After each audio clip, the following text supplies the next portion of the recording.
ನಮಸ್ಕಾರ, ಶುಭೋದಯ. ವಾರ ಭವಿಷ್ಯ ವಿಶೇಷ ಕಾರ್ಯಕ್ರಮಕ್ಕೆ ತಮಗೆಲ್ಲರೂ ಆತ್ಮೀಯವಾದಂತಹ ಸ್ವಾಗತ. ಇಡೀ ವಾರದ ಭವಿಷ್ಯವನ್ನ, ಅದರ ದಿಕ್ಸೂಚಿಯನ್ನು ಕೊಡುವಂಥದ್ದು, ಜೊತೆಗೆ ನಿಮ್ಮ ಸಮಸ್ಯೆಗಳಿಗೆ ಸಮಾಧಾನವನ್ನು ನೀಡೋದಕ್ಕೆ ನೇರವಾಗಿ ನೀವು ಕರೆ ಮಾಡಿ ನಿಮ್ಮ ಪ್ರಶ್ನೆಗಳಿಗೆ ಉತ್ತರವನ್ನು ಪಡ್ಕೊಳ್ಬಹುದು. ಪ್ರಾಜ್ಞರಾದಂತಹ ಶ್ರೀಕಂಠ ಶಾಸ್ತ್ರಿಗಳು ನಿಮ್ಮೆಲ್ಲ ಪ್ರಶ್ನೆಗಳಿಗೂ ಕೂಡ ಉತ್ತರವನ್ನು ನೀಡಲಿದ್ದಾರೆ. ಹಾಗೆಯೇ ಇಡೀ ವಾರದ ರಾಶಿ ಫಲವನ್ನು ಕೂಡ ತಿಳಿಯೋದಕ್ಕೆ ಸಾಧ್ಯ ಆಗುತ್ತೆ ಈ ವಾರ ಭವಿಷ್ಯದಲ್ಲಿ. ಮೊದಲಿಗೆ ಕಾರ್ಯಕ್ರಮಕ್ಕೆ ಆಹ್ವಾನಿಸೋಣ. ಪ್ರಾಜ್ಞರಾದಂತಹ ಶ್ರೀಕಂಠ ಶಾಸ್ತ್ರಿಗಳಿದ್ದಾರೆ. ಶಾಸ್ತ್ರಿಗಳೇ, ಕಾರ್ಯಕ್ರಮಕ್ಕೆ ಸ್ವಾಗತ. ತಮಗೆ ನಮಸ್ಕಾರಗಳು. ಶಾಸ್ತ್ರಿಗಳೇ, ಆರಂಭದಲ್ಲಿ ಒಂದು ಒಳ್ಳೆಯ ಮಾತಿನೊಂದಿಗೆ ಕಾರ್ಯಕ್ರಮವನ್ನು ಶುರು ಮಾಡೋದಾದ್ರೆ. ಖಂಡಿತ. ಶ್ರೀ ಗುರುಭ್ಯೋ ನಮಃ. ಹರಿ ಓಂ. ಮೂರ್ತಿತ್ವೇ ಪರಿಕಲ್ಪಿತ ಶಶಿಭೃತೌ ವರ್ತ್ಮ ಪುನರ್ಜನ್ಮನಾಂ ಆತ್ಮೇತ್ಯಾತ್ಮವಿದಾಂ ಕ್ರತುಶ್ಚ ಯಜತಾಂ ಭರ್ತ ಅಮರಜ್ಯೋತಿಷಾಂ ಲೋಕಾನಾಂ ಪ್ರಳಯೋದ್ಭವ ಸ್ಥಿತಿ ವಿಭುಶ್ಚಾನೈಕಧಾ ಯಶರಿತೌ ವಾಚನ್ನ ಸದದಾತ್ ಅನೇಕ ಕಿರಣಃ ತ್ರೈಲೋಕ್ಯ ದೀಪೋ ರವಿಃ. ವೀಕ್ಷಕರೆಲ್ಲರಿಗೂ ಶುಭೋದಯ, ಶುಭ ಬೆಳಗು. ಈ ಒಂದು ದಿವಸ ನಾವು ಪ್ರತಿ ವಾರ ಒಂದೊಂದು ಮಾತು, ಆ ಮಾತಿನಿಂದ ಏನಾದರೂ ಸ್ಫೂರ್ತಿ, ಇದರ ನಿರೀಕ್ಷೆಯಲ್ಲಿ ಒಂದು ಸುಭಾಷಿತ ಹೇಳ್ತಾ ಇರತಕ್ಕಂಥದ್ದು.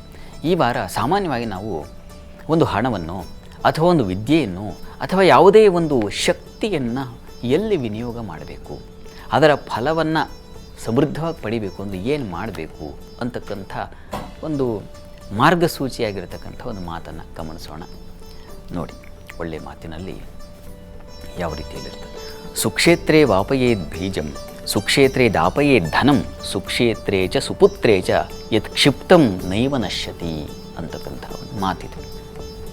ಇದರ ಅರ್ಥ ಏನಪ್ಪ ಅಂತಂದರೆ, ಸುಕ್ಷೇತ್ರೇ ವಾಪಯೇದ್ ಬೀಜಂ, ಒಳ್ಳೆಯ ಕ್ಷೇತ್ರದಲ್ಲಿ, ಒಳ್ಳೆಯ ನೆಲದಲ್ಲಿ ಒಂದು ಬೀಜವನ್ನು ನೀವು ನೆಟ್ಟರೆ ಅದು ಯಾವತ್ತಿಗೂ ಕೂಡ ಹಾಳಾಗೋದಿಲ್ಲ.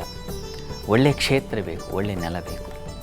ಹಾಗೆಯೇ ಒಂದು ಒಳ್ಳೆಯ ಕಡೆ ಹಣವನ್ನು ತೊಡಗಿಸಿದರೆ ಆ ಹಣ, ನಾವು ಸಾಮಾನ್ಯವಾಗಿ ಶೇರ್ಸು ಇತ್ಯಾದಿಗಳಲ್ಲಿ ನಾವು ಕಾಣ್ತೀವಿ, ಯಾವ ಕಂಪನಿಗೆ ಹಾಕಿದ್ರೆ ಹಣ 10 ಪಟ್ಟಾಗುತ್ತೆ, 10 ಪಟ್ಟಾಗುತ್ತೆ, 100 ಪಟ್ಟಾಗುತ್ತೆ ಅಂತ ಯೋಚನೆ ಮಾಡ್ತೀವಿ. ಒಳ್ಳೆಯ ಕಡೆ ನಾವು ವಿನಿಯೋಗ ಮಾಡ್ತೀವಿ. ಹಾಗೆ ಒಳ್ಳೆಯ ಕಡೆ ಹಣವನ್ನು ಹಾಕಿದ್ರೆ ಅದು ಕೂಡ ಹಾಳಾಗೋದಿಲ್ಲ.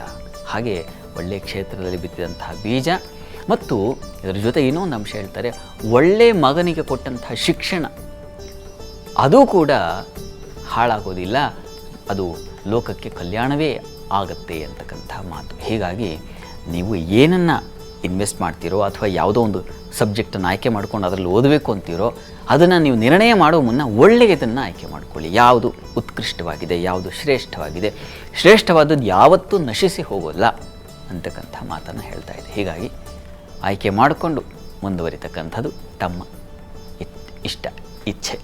ಹೇಳೋದಷ್ಟೇ ನಮ್ಮ ಜವಾಬ್ದಾರಿ. ಅದು ಆಯ್ಕೆ ಮಾಡ್ಕೊಳ್ಳೋದು ಬಿಡೋದು ಅವರವರ ಸಂಕಲ್ಪ, ಅವರವರ ಇಷ್ಟ, ಆದರೆ ಒಳ್ಳೆಯದಾಗತ್ತೆ ಅಂತ. ಅದೇ ಒಂದು ಉದ್ದೇಶ ಕೂಡ. ಈಗ 2020 ಮುಕ್ತಾಯವಾಗ್ತಾ ಇದೆ, ಕೊನೆಯ ವಾರದಲ್ಲಿದ್ದೀವಿ. ಈ ಇಡೀ ವಾರ ಹೇಗಿದೆ? ಈ ವಾರದ ವಿಶೇಷತೆಯನ್ನು ತಿಳಿಸ್ಕೊಡೋದು. ಖಂಡಿತ ಈ ವಾರದಲ್ಲಿ ಖಂಡಿತ ವಿಶೇಷವಾದ ದಿನಗಳನ್ನು ನಾವು ಕಾಣ್ತೀವಿ. ಅದನ್ನು ಒಂದು ಕೋಷ್ಟಕವನ್ನು ನೋಡ್ಬಿಡಿ.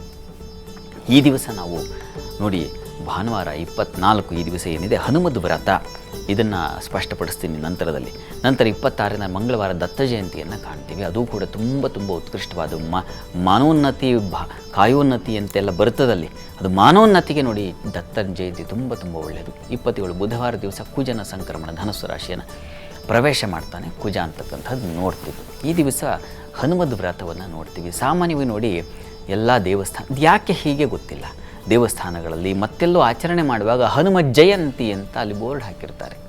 ಯಾಕೆ ಹಾಗೆ? ಅದೇನಾಗುತ್ತೆ, ಜನರಲ್ಲಿ ಕನ್ಫ್ಯೂಸ್ ಆಗುತ್ತೆ. ಏನು ಇದು ನಿಜವಾಗಿ ಅನ್ನೋದು ಗೊತ್ತಾಗದೆ ಹೋಗ್ಬಿಡುತ್ತೆ. ವ್ರತ ಇದು ಹನುಮದ್ ವ್ರತ. ನಾವು ಚೈತ್ರ ಪೌರ್ಣಿಮೆಯ ದಿವಸ ಹನುಮ ಜಯಂತಿ ಅಂದ್ರೇನು? ಆಚರಣೆ, ಅವರು ಅವತರಿಸಿದ ದಿವಸ ಅಂತ. ಕೃಷ್ಣ ಜನ್ಮಾಷ್ಟಮಿ, ಆ ದಿವಸ ಕೃಷ್ಣ ಜಯಂತಿ ಅಂತ ಆಚರಿಸಲ್ವಾ? ಗಾಂಧಿ ಜಯಂತಿ ಆಚರಿಸ್ತೀವಲ್ಲ, ಅವರು ಹುಟ್ಟಿದ ದಿವಸ ಅಂತ. ಹನುಮದ್ ಜಯಂತಿ ಅಲ್ಲ, ಇದು ಹನುಮದ್ ವ್ರತ ಅಂತ. ಹನುಮಂತ ಆ ವ್ರತ ಬಹಳ ವಿಶಿಷ್ಟವಾದ, ಕೇಳಿದ ಇಷ್ಟಾರ್ಥಗಳನ್ನು ಕೊಡ್ತಕ್ಕಂಥ ವ್ರತ ಅದು.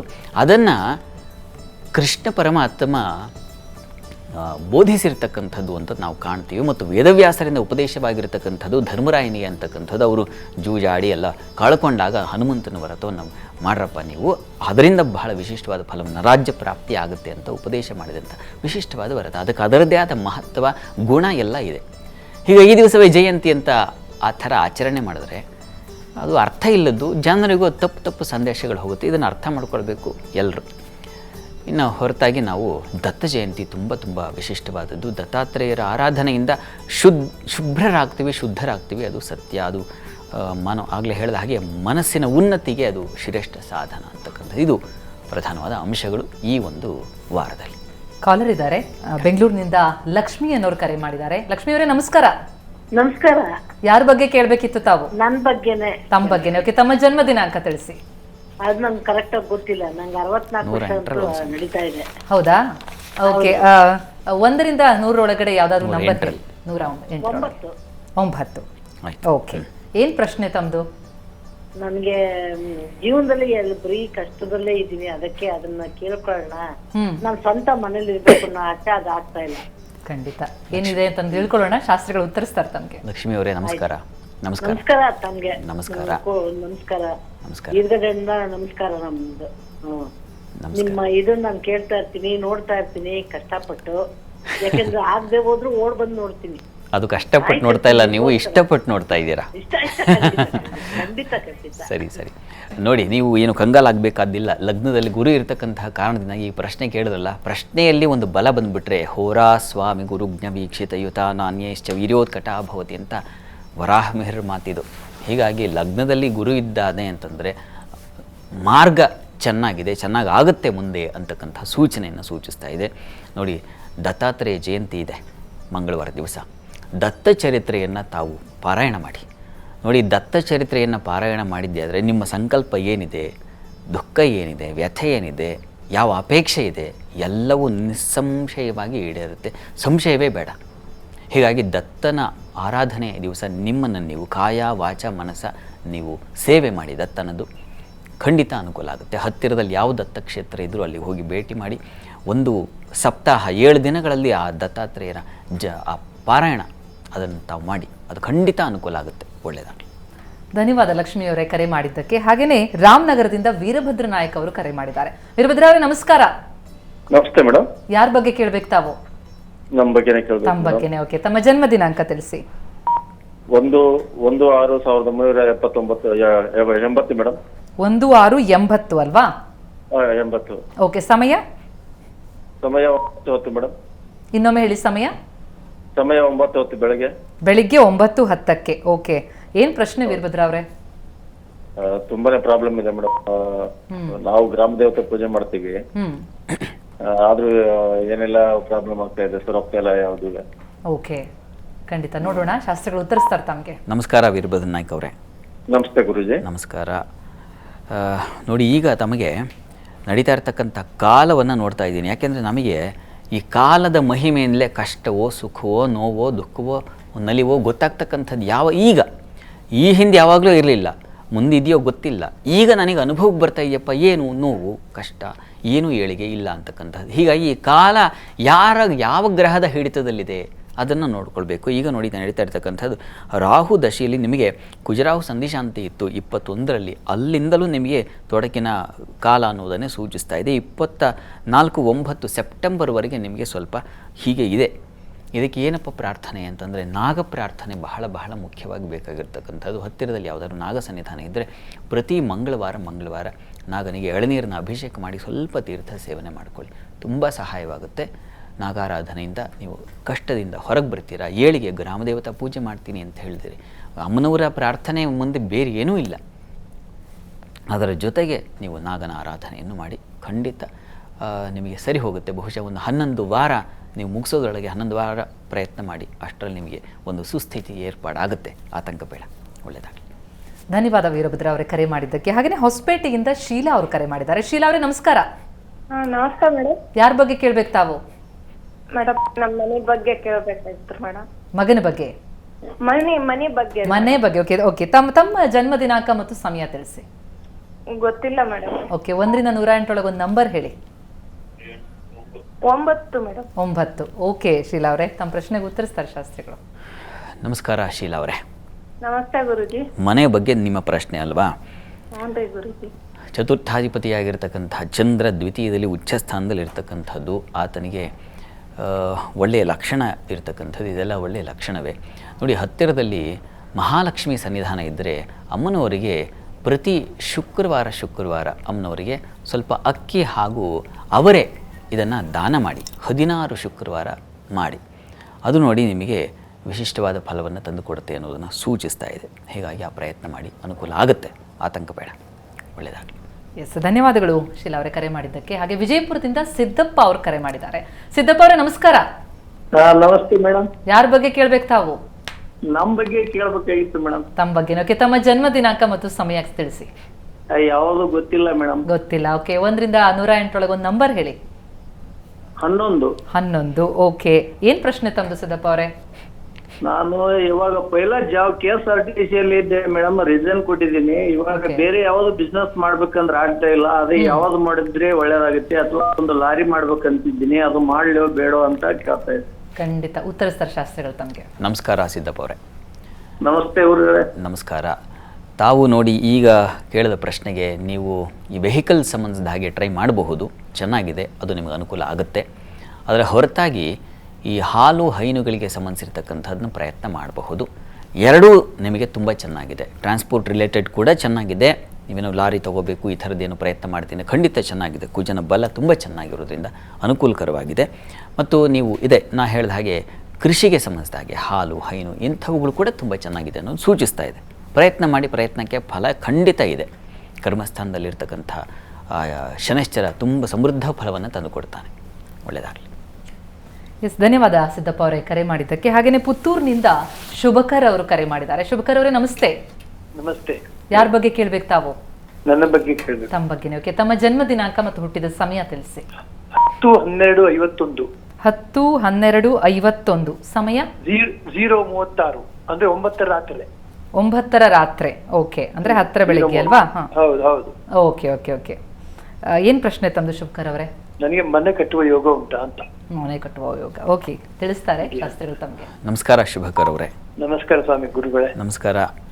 ನಮ್ಮ ಪಾದಕ್ಕೆ ಚರಣ ಕಮಲಗಳಿಗೆ ವಂದನೆಗಳು. ಅಯ್ಯೋ, ಅಷ್ಟೆಲ್ಲ ನೀವು ತುಂಬ ನೋಡಿ, ಭಗವಂತನೊಬ್ಬನೇ, ಅವನೇ ಗತಿ, ಅವನೇ ಮತಿ. ನಾವೆಲ್ಲ ಒಂದು ಇದೆಲ್ಲ ನೋಡ್ಕೊಂಡು ಒಂದು ಮಾರ್ಗದರ್ಶನ ಇದೆಯಪ್ಪ ಹೀಗೆ ಅಂತ ಹೇಳಬಹುದು ಅಷ್ಟೇ ವಿನಃ ಅದೆಲ್ಲ ದೊಡ್ಡ ದೊಡ್ಡ ಮಾತದೆಲ್ಲ. ಈಗ ನೋಡಿ, ಕಾಲ ನಾನಾಗಲೇ ಹೇಳ್ತಾ ಇದ್ದೆ ಅಲ್ಲ, ನಿಮ್ಮ ಪ್ರೀತಿ ಅದೆಲ್ಲ ಅರ್ಥ ಆಗುತ್ತೆ ನನಗೆ. ಅದೇನಾಗುತ್ತೆ, ಹೀಗೇನೋ ಒಂದು ಮಾರ್ಗದರ್ಶನ ನೋಡುವಾಗ ಮನಸ್ಸು ತುಂಬುತ್ತೆ, ಸಂತೋಷ. ಆದರೆ ಭ್ರಮೆಗೆ ಒಳಗಾಗಬಾರ್ದು ನಾವು. ಅದು ನಾನಾಗಲಿ ಮತ್ತೊಂದಾಗಲಿ. ಯಾಕೆ ಹೇಳ್ತೀನಿ ಅಂದರೆ, ಭಗವಂತನೊಬ್ಬನೇ ನಮಗೆ ದಾರಿ ತೋರಿಸೋನು. ನಾವೆಲ್ಲ ಇದನ್ನೆಲ್ಲ ಉಪಕರಣ, ಇದನ್ನ ಇಟ್ಕೊಂಡು ಮಾರ್ಗದರ್ಶನ ಮಾಡೋರು. ನೋಡೋಣ ನಿಮ್ಮ ಪ್ರಶ್ನೆಗೆ ಉತ್ತರವನ್ನು ನಾವು ಹುಡುಕೋದಾದರೆ, ಈಗ ನೋಡಿ, ರವಿ ಭಕ್ತಿ ನಡೀತಾ ಇದೆ. ಪಂಚಮದಲ್ಲಿ ನಿಮಗೆ ಚತುರ್ಥದಲ್ಲಿ ರವಿ ಇರತಕ್ಕಂಥದ್ದು, ಲಗ್ನಾಧಿಪತಿ ಅವನು, ಮಿತ್ರಕ್ಷೇತ್ರ ಬೇರೆ, ಇದೆಲ್ಲ ಒಳ್ಳೆಯ ಲಕ್ಷಣ. ಖಂಡಿತ ಈಗ ಪ್ರಯತ್ನ ಮಾಡಬಹುದು.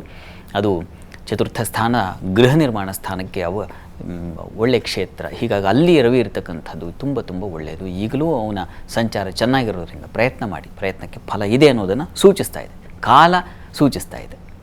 ಒಳ್ಳೆಯದಾಗಲಿ. ಧನ್ಯವಾದ ಶುಭಕರ್ ಅವರೇ ಕರೆ ಮಾಡಿದ್ದಕ್ಕೆ. ಹಾಗೆಯೇ ಧಾರವಾಡದಿಂದ ದೇವಿಕಾ ಪಾಟೀಲ್ ಅವರು ಕರೆ ಮಾಡಿದ್ದಾರೆ. ದೇವಿಕಾ ಅವರೇ ನಮಸ್ತೆ. ನಮಸ್ತೆ. ಯಾರ ಬಗ್ಗೆ ಕೇಳ್ಬೇಕು ತಾವು? ನನ್ನ ಮಗನ ಬಗ್ಗೆ. ಓಕೆ, ಅವರ ಜನ್ಮ ದಿನಾಂಕ ತಿಳಿಸಿ. 5/2/2010.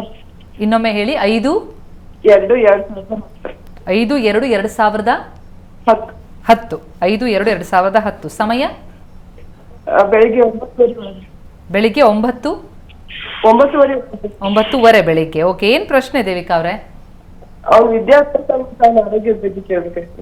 ಓಕೆ, ಮಗುವಿನ ವಿದ್ಯಾಭ್ಯಾಸ. ಓಕೆ, ಖಂಡಿತ ಉತ್ತರಿಸ್ತಾರೆ ಶಾಸ್ತ್ರಿಗಳು. ನಮಸ್ಕಾರ ದೇವಿಕಾ ಪಾಟೀಲ್ರೇ. ನಮಸ್ತೆ. ನಮಸ್ಕಾರ. ವಿದ್ಯಾಭ್ಯಾಸದ ಬಗ್ಗೆ ತಮ್ಮ ಪ್ರಶ್ನೆ ಅಲ್ವಾ? ಹೇಳಿ. ನಿಮ್ಮ ಧ್ವನಿ ಕತ್ತರಿಸಿ ಬರ್ತಾ ಇದೆ. ಕೇಳಿಸ್ಕೊಳ್ಳುವಾಗ ಈ ಮುಖ್ಯವಾದದ್ದು ಏನು ಕೇಳಿಸ್ಕೊಂಡು ಆಮೇಲೆ ಉತ್ತರ ಕೊಟ್ಬಿಡೋಣ ಮೊದಲಿಗೆ ಅನಿಸ್ತಾ ಇದ್ದೀರಿ. ಉತ್ತರ ಕೊಟ್ಬಿಡ್ತೀನಿ. ವಿದ್ಯಾಭ್ಯಾಸ ಸಾಮಾನ್ಯವಾಗಿ 10ನೇ ಈ ವಯಸ್ಸಲ್ಲಿ ಏನು ವಿದ್ಯೆ ಹೇಗಿರ್ತದಪ್ಪ ಅಂತಲೇ ಪ್ರಶ್ನೆ ಇರ್ತದೆ. ನೋಡಿ, ಇಲ್ಲಿ ವಿದ್ಯಾಧಿಪತಿಯಾಗಿರ್ತಕ್ಕಂಥ ಕುಜ ನೀಚ ಸ್ಥಾನದಲ್ಲಿದ್ದಾನೆ. ಆದರೆ ಅಷ್ಟೇನು ಅದು ಬಾಧಕವಲ್ಲ, ಯೋಚನೆ ಮಾಡೋದು ಬೇಡ. ಪ್ರಸ್ತುತ ಕಾಲವನ್ನು ನೋಡಿದ್ರೆ ಗುರು ದಶೆಯಲ್ಲಿ ನಡೀತಾ ಇರತಕ್ಕಂಥದ್ದು ಶನೈಶ್ಚರನ ಕಾಲ ನಡೀತಾ ಇದೆ. ಶನೈಶ್ಚರ ಇವರ ಜಾತಕದಲ್ಲಿ ಲಗ್ನವನ್ನು ವೀಕ್ಷಣೆ ಮಾಡ್ತಾನೆ ಸಪ್ತಮದಲ್ಲಿ ಇದ್ಕೊಂಡು. ಸ್ವಲ್ಪ ಆಲಸ್ಯದ ಒಂದು ಲಕ್ಷಣ ಸೂಚಿಸ್ತಾ ಇದೆ ಈಗ ಕಾಲ. ಹತ್ತಿರದಲ್ಲಿ ಯಾವುದಾದ್ರು ಆಂಜನೇಯನ ಸನ್ನಿಧಾನ ಇದ್ದರೆ ಅಲ್ಲಿಗೆ ಜೇನಿನ ಅಭಿಷೇಕ ಮಾಡಿಸಿ ಅದನ್ನು ಪ್ರಸಾದ ತಿನ್ನಿಸಿದ್ರೆ ತುಂಬ ಒಳ್ಳೆಯದು. ಆಂಜನೇಯನ ಉಪಾಸನೆ, ಆಂಜನೇಯನ ಸೇವೆ ಇವುಗಳು ನೋಡಿ ಬುದ್ಧಿ ಬಲವನ್ನು ಹೆಚ್ಚಿಸುತ್ತೆ. ಹೀಗಾಗಿ ಆಂಜನೇಯನ ಸನ್ನಿಧಾನಕ್ಕೆ ಕರ್ಕೊಂಡು ಹೋಗಿ ಆ ಪ್ರಾರ್ಥನೆಯನ್ನು ಮಾಡಿಸಿ. ಇದು ಬೇಕಾಗಿರತಕ್ಕಂಥದ್ದು. ಅನುಕೂಲ ಆಗುತ್ತೆ. ಮುಂದೆ ಬರ್ತಾ ಅವರಿಗೆ ಚೆನ್ನಾಗಿದೆ, ಅನುಕೂಲ ಆಗ್ತಾ ಹೋಗುತ್ತೆ. ಹೈಯರ್ ಸ್ಟಡೀಸ್ ಬರುವ ವೇಳೆಗೆ ಒಂದು ಸುಸ್ಥಿತಿಗೆ ಹೋಗ್ತಾರೆ.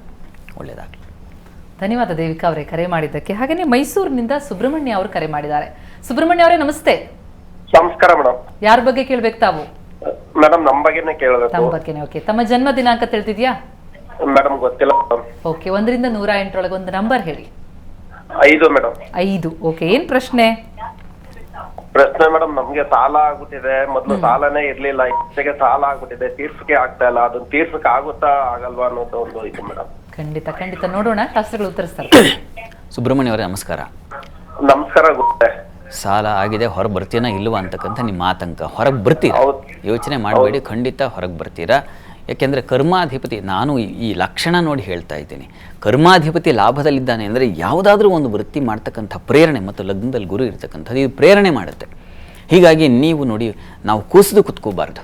ಕಷ್ಟ ಬಂದಿದೆ ಅಂತಂದರೆ ಅದನ್ನು ನಾವು ಕೈ ಚೆಲ್ಲಿ ಕುತ್ಕೋಬಾರ್ದು. ನಮ್ಮ ಶತಪ್ರಯತ್ನ ಮಾಡಬೇಕು. ಪ್ರಯತ್ನ ಮಾಡಿ ಅದಕ್ಕೆ ಫಲ ದೈವಕ್ಕೆ ಬಿಡಬೇಕು. ಹೀಗಾಗಿ ದೈವಾರಾಧನೆ, ನೀವು ಸುಬ್ರಹ್ಮಣ್ಯನ ಪ್ರಾರ್ಥನೆ ಮಾಡಿಕೊಂಡ್ರೆ ತುಂಬ ಸಹಾಯವಾಗುತ್ತೆ. ಹತ್ತಿರದಲ್ಲಿ ಯಾವುದಾದ್ರು ಸುಬ್ರಹ್ಮಣ್ಯ ಸನ್ನಿಧಾನ ಇದ್ದರೆ ಪ್ರತಿ ಮಂಗಳವಾರ ಅಲ್ಲಿ ಒಂದು ಪಂಚಾಮೃತ ಅಭಿಷೇಕ ಮಾಡಿಸಿ, ಆತನೇ ಬುದ್ಧಿಯನ್ನು ಹೊಳಿಸ್ತಾನೆ. ಯಾವುದನ್ನು ಆಯ್ಕೆ ಮಾಡಿಕೊಂಡ್ರೆ ಸಾಲ ತೀರುತ್ತೆ ನನಗೆ ಅನ್ನೋದನ್ನು ಸೂಚಿಸ್ತಾನೆ. ಒಳ್ಳೆಯದಾಗಲಿ ತಮಗೆ, ಒಳ್ಳೆಯದಾಗಲಿ. ಧನ್ಯವಾದಗಳು ಸುಬ್ರಹ್ಮಣ್ಯ ಅವರೇ ಕರೆ ಮಾಡಿದ್ದಕ್ಕೆ. ಹೇಗೆ ನೀವು ಕೂಡ ಕರೆ ಮಾಡಿ ನಿಮ್ಮ ಪ್ರಶ್ನೆಗಳಿಗೆ, ನಿಮ್ಮ ಸಮಸ್ಯೆಗಳಿಗೆ ಸಮಾಧಾನವನ್ನು ತೆಗೆದುಕೊಳ್ಬೋದು. ಈಗ ರಾಶಿ ಫಲವನ್ನು ತಿಳಿಯುವಂತಹ ಸಮಯ. ಶಾಸ್ತ್ರಗಳೇ, ಮೊದಲ 3 ರಾಶಿಗಳ ಫಲಾನುಫಲವನ್ನು ನಾವು ತಿಳಿಯೋದಾದರೆ ರಾಶಿ ಫಲ ತಿಳಿಯುವ ಮುನ್ನ ಕೋಷ್ಟಕವನ್ನು ಒಂದು ಸಲ ಗಮನಿಸ್ಕೊಳ್ಳೋಣ. ಅಂದರೆ ಗ್ರಹಸ್ಥಿತಿ, ಯಾವ್ಯಾವ ಗ್ರಹಗಳು ಎಲ್ಲೆಲ್ಲಿದ್ದಾವೆ ಅನ್ನೋದನ್ನು ಒಂದು ಸಲ ಗಮನಿಸ್ಬಿಡೋಣ. ಈ ದಿವಸದ ಮಟ್ಟಿಗೆ ನಾವು ನೋಡಿದರೆ ಕೋಷ್ಟಕವನ್ನು ನೋಡ್ತಾ ಇದ್ದರೆ ಚಂದ್ರಮಾಂದಿಯರು ಒಟ್ಟಾಗಿದ್ದರೆ ವೃಷಭ ರಾಶಿಯಲ್ಲಿ, ಗುರು ಇರ್ತಕ್ಕಂಥ ಮೇಷದಲ್ಲಿ, ಕೇತು, ಶುಕ್ರ, ಕುಜ ಇತ್ಯಾದಿಗಳನ್ನು ನೋಡ್ತೀವಿ. ಪ್ರಧಾನವಾಗಿ ಚಂದ್ರ ಹಾಗೂ ಮಾಂದಿಯರನ್ನು ನಾವು ಗಮನಿಸ್ಕೊಂಡ್ರೆ, ಚಂದ್ರ ಇದು ವೃಷಭ ರಾಶಿಯಿಂದ ಆತ ಕರ್ಕಟಕ ರಾಶಿ ಸ್ವಕ್ಷೇತ್ರದವರೆಗೆ ಆತ ಪ್ರಯಾಣವನ್ನು ಬೆಳೆಸ್ತಾನೆ. ಇಂಥ ಸಂದರ್ಭದಲ್ಲಿ ಈ ವಾರದಲ್ಲಿ 12 ರಾಶಿಗಳಿಗೆ ಹೇಗಿರ್ತದೆ ಗಮನಿಸ್ತಾ ಹೋಗೋಣ. ಮೊದಲಿಗೆ ಈ ದಿವಸ ಮೇಷರಾಶಿ ಹೇಗಿದೆ ನೋಡೋಣ. ಈ ದಿವಸ ಚಂದ್ರಮಾನಿಯರು ಹುಟ್ಟಾಗಿದ್ದಾರೆ. ಆಹಾರದಲ್ಲಿ ವ್ಯತ್ಯಾಸ ಆಗೋ ಸಾಧ್ಯತೆ ಇರುತ್ತೆ. ಸ್ವಲ್ಪ ನೋಡಿಕೊಂಡು ಆಹಾರ ಸೇವನೆ ಮಾಡಿ. ಸ್ತ್ರೀಯರು ಅಷ್ಟೇ ಸ್ವಲ್ಪ ಒರಟಾಗಿ ಮಾತಾಡಿಬಿಡ್ತಕ್ಕಂಥದ್ದು. ಮನೆಯಲ್ಲಿ ಈ ದಿವಸ ರಜಾ ವಾತಾವರಣ ಇರ್ತದೆ. ಯಾವುದೋ ಒಂದು ಬೇಡದೇ ಇರತಕ್ಕಂಥ ಚಟುವಟಿಕೆ ಕಣ್ಣಿಗೆ ಕಾಣಿಸುತ್ತೆ, ನಿಮಗೆ ಸುಮ್ಮನೆ ಇರೋಕ್ಕಾಗಲ್ಲ, ಪಠಾರ ಅಂತ ಹೇಳಿಬಿಡ್ತೀರಾ. ಆ ಪಠಾರ ಅಂತ ಹೇಳೋದು ನಿಮ್ಮನ್ನು ಹಾಗೆ ಕೂಡಿಸ್ಬಿಡುತ್ತೆ. ಇದ್ರ ಬಗ್ಗೆ ಸ್ವಲ್ಪ ಗಮನ ಇರಬೇಕು. ಆರೋಗ್ಯದ ಕಡೆ ಸ್ವಲ್ಪ ಗಮನ ತೆಗೆದುಕೊಳ್ಬೇಕು. ನಾಳೆ ನಾಡಿದ್ದು ನಿಮಗೆ ಆರೋಗ್ಯದಲ್ಲಿ ವ್ಯತ್ಯಾಸ ಅನ್ನೋದನ್ನು ಸೂಚಿಸ್ತಾ ಇದೆ. ವೃತ್ತಿಯಲ್ಲೆಲ್ಲ ತೊಡಕಿಲ್ಲ, ಕೆಲಸ ಕಾರ್ಯಗಳು ಸಲೀಸಾಗಿ ಸಾಗುತ್ತೆ, ಅದರಲ್ಲಿ ಯಾವುದೇ ಸಂಶಯ ಇಲ್ಲ. ಚಂದ್ರನು ಚೆನ್ನಾಗಿದ್ದಾನೆ. ನಾಳೆ ನಾಡಿದ್ರ ಮಟ್ಟಿಗೆ ನಿಮಗೆ ಚಂದ್ರನ ಬಲ ಇದೆಯಲ್ಲ, ಅದು ವಾಕ್ ಇವತ್ತಾಗಿರೋ ತಪ್ಪನ್ನು ನಾಳೆ ತಿದ್ದುಕೊಳ್ಳಿಕ್ಕೆ ಅವಕಾಶ ಇದೆ. ಆಯ್ತು, ನೆನ್ನೆ ಏನೋ ಮಾತಾಡದೆ ಹಾಗೆ ಸರಿ ಹೋಗೋಣ, ಈ ಥರದ್ದೊಂದು ಬದಲಾವಣೆಗೆ ಅವಕಾಶ ಖಂಡಿತ ಇದೆ, ಅದರಲ್ಲಿ ಸಂಶಯ ಇಲ್ಲ. ಚೆನ್ನಾಗಿದೆ. ಈ ವಾರ ನಿಮಗೆ ಚಂದ್ರನ ಸಂಚಾರ ಇದೆಯಲ್ಲ, ಅದು ಸಂಪೂರ್ಣ ಸೌಖ್ಯವನ್ನು, ಧೃತಿಯನ್ನು, ಧೈರ್ಯವನ್ನು ಎಲ್ಲವನ್ನು ಸೂಚಿಸ್ತಾ ಹೋಗುತ್ತೆ. ಹಾಲು ಹೈನು ವ್ಯಾಪಾರಿಗಳಿಗೆ ಅನುಕೂಲಕರವಾಗಿದೆ. ನೀರಿನ ಕ್ಷೇತ್ರದಲ್ಲಿರ್ತಕ್ಕಂಥವರಿಗೆ ಚೆನ್ನಾಗಿದೆ. ಸಮೃದ್ಧವಾದ ಫಲಗಳನ್ನೇ ಕಾಣ್ತಾ ಹೋಗ್ತೀರಾ. ಕುಜನ ಪರಿವರ್ತನೆ ಇದೆ ಬುಧವಾರದ ಮಟ್ಟಿಗೆ, ಅದಿದೆಯಲ್ಲ ಅದು ನಿಮಗೆ ಸ್ವಲ್ಪ ಮಟ್ಟಿಗೆ ಅವನು ಧನಸು ರಾಶಿ ಬರ್ತಾನೆ. ಅಲ್ಲಿ ರವಿ ಕುಜ ಇಬ್ಬರು ಸೇರಿದಾಗ ಸ್ವಲ್ಪ ತಂದೆ ಮಕ್ಕಳಲ್ಲಿ ಸ್ವಲ್ಪ ಕ್ಲಾಶಸ್ ಉಂಟಾಗುವ ಸಾಧ್ಯತೆ ಇರ್ತದೆ. ಸ್ವಲ್ಪ ಸಮಾಧಾನ ಬೇಕು ಅನ್ನೋದನ್ನು ಸೂಚಿಸ್ತಾ ಇದೆ. ವಾರಾಂತ್ಯದಲ್ಲಿ ನಿಮಗೆ ಗಮನಿಸ್ಕೊಂಡ್ರೆ ವೃತ್ತಿಯಲ್ಲಿ ಸ್ವಲ್ಪ ಏರುಪೇರಾಗ್ತಕ್ಕಂಥದ್ದು. ಯಥಾ ಪ್ರಕರಣ ಹೇಳಿದಾಗೆ ತಂದೆ ಮಕ್ಕಳು ಸ್ವಲ್ಪ ಭಿನ್ನಾಭಿಪ್ರಾಯಗಳು, ಧರ್ಮಶ್ರದ್ಧೆ, ಇಷ್ಟು ದಿವಸ ಇದ್ದಂತಹ ಬುದ್ಧಿ ಸ್ವಲ್ಪ ಹೊರಳೋದು, ಇನ್ಯಾವುದೋ ಒಂದು ದುಶ್ಚಟ ಯಾವುದೋ ಒಂದು ಇಂಥ ಬೇಡದೇ ಇರತಕ್ಕಂಥ ಸಹವಾಸಗಳಿಗೆ ಬಲಿಯಾಗೋ ಸಾಧ್ಯತೆ ಇದೆ. ಹುಷಾರಾಗಿರಬೇಕು. ಈಶ್ವರನ ಆರಾಧನೆ, ದತ್ತ ಜಯಂತಿ ತಪ್ಪಿಸದೆ ದತ್ತನ ಆರಾಧನೆಯನ್ನು ಮಾಡಿಕೊಂಡು. ಇನ್ನು ವೃಷಭ ರಾಶಿಯನ್ನು ಗಮನಿಸ್ಕೊಂಡ್ರೆ ಈ ದಿವಸದ ಮಟ್ಟಿಗೆ ಸ್ವಲ್ಪ ಆರೋಗ್ಯ ವ್ಯತ್ಯಾಸ ಇದೆ. ಸ್ವಲ್ಪ ಕೋಲ್ಡು, ಕಾಫ್, ಚಂದ್ರನ ಜೊತೆಗಿದ್ದಾಗ ಈ ಕಫ ಸಂಬಂಧಿ ತೊಂದರೆಗಳು ಉಂಟಾಗೋ ಸಾಧ್ಯತೆ ಈ ದಿವಸದ ಮಟ್ಟಿಗೆ. ನಾಳೆ ಮತ್ತೆ ಸರಿ ಹೋಗ್ತೀರಾ. ವ್ಯಯ ಇದೆ. ನಾಳೆ ನಾಡಿದ್ದು ನಿಮಗೆ ಖರ್ಚು, ಅನಗತ್ಯ ಖರ್ಚುಗಳನ್ನು ಮತ್ತು ಬೇಡದೇ ಇರತಕ್ಕಂಥ ವಸ್ತುಗಳಿಗೆ ವ್ಯಯ ಇದನ್ನು ಸೂಚಿಸ್ತಾ ಇದೆ. ಸ್ವಲ್ಪ ಇದರ ಕಡೆ ಗಮನ ಇರಬೇಕು. ಉಳಿದ ಹಾಗೆ ವೃತ್ತಿಯಲ್ಲೆಲ್ಲ ತುಂಬ ಚೆನ್ನಾಗಿದೆ. ನಾವು ಇಡೀ ವಾರದ ಮೊದಲನೇ ನಿಮಗೆ ಚೆನ್ನಾಗಿದೆ. ವಾರ ಮಧ್ಯದಲ್ಲಿ ಗಮನಿಸ್ಕೊಂಡ್ರೆ ಹಣಕಾಸಿನ ಸಮೃದ್ಧಿ, ಮಾತಿನ ವಾಕ್ಚಾತುರ್ಯದಿಂದ ಕಾರ್ಯ ಸಾಧನೆ, ಇವೆಲ್ಲ ವಿದ್ಯಾರ್ಥಿಗಳಿಗೆ ಚೆನ್ನಾಗಿರ್ತಕ್ಕಂಥ ಇದನ್ನೆಲ್ಲ ನೋಡ್ತೀವಿ.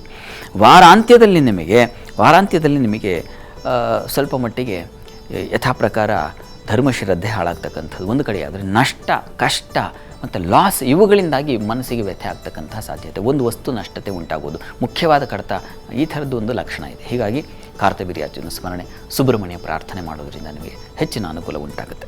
ಇನ್ನು ಮಿಥುನ ಗಮನಿಸ್ಕೊಂಡ್ರೆ ಮಿಥುನ ರಾಶಿಯವರಿಗೆ ಈ ದಿವಸದ ಮಟ್ಟಿಗೆ ಸ್ವಲ್ಪ ವ್ಯಯ ಸೂಚಿಸ್ತಾ ಇದೆ.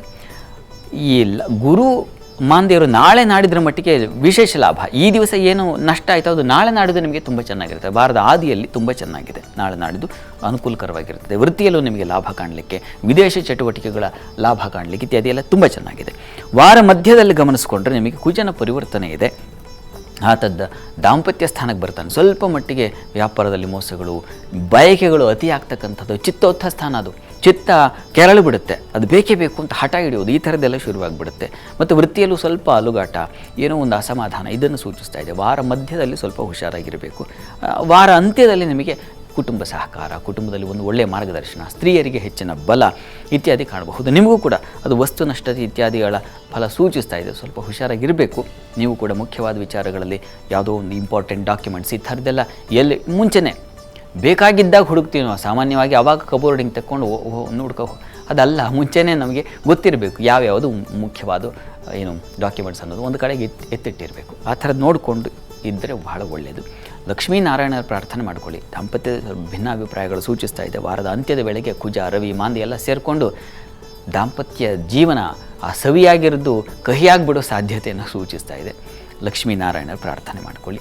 ಮುಖ್ಯವಾಗಿ ದತ್ತನ ಆರಾಧನೆಯನ್ನು ತಪ್ಪಿಸದೆ ನೀವು ಕೂಡ ಮಾಡಿ. ಇದು 3 ರಾಶಿಗಳ ಫಲ. ಎಸ್ ಶಾಸ್ತ್ರಿಗಳೇ, ಹಾಗೆ ಉಳಿದ ರಾಶಿಗಳ ಫಲಾನುಫಲ ಜೊತೆಗೆ ಇನ್ನಷ್ಟು ನಿಮ್ಮ ಕರೆಗಳಿಗೆ ಸ್ಪಂದಿಸಿ ನಿಮಗೆ ಪರಿಹಾರವನ್ನು ಸೂಚಿಸ್ತಾರೆ ಶಾಸ್ತ್ರಿಗಳು. ಒಂದು ಪುಟ್ಟ ಬ್ರೇಕ್ನ ಸಮಯ ಆಗ್ತಾ ಇದೆ. ಬ್ರೇಕ್ನ ನಂತರ ವಾರ ಭವಿಷ್ಯ ಕಾರ್ಯಕ್ರಮ ಮುಂದುವರಿಯುತ್ತೆ.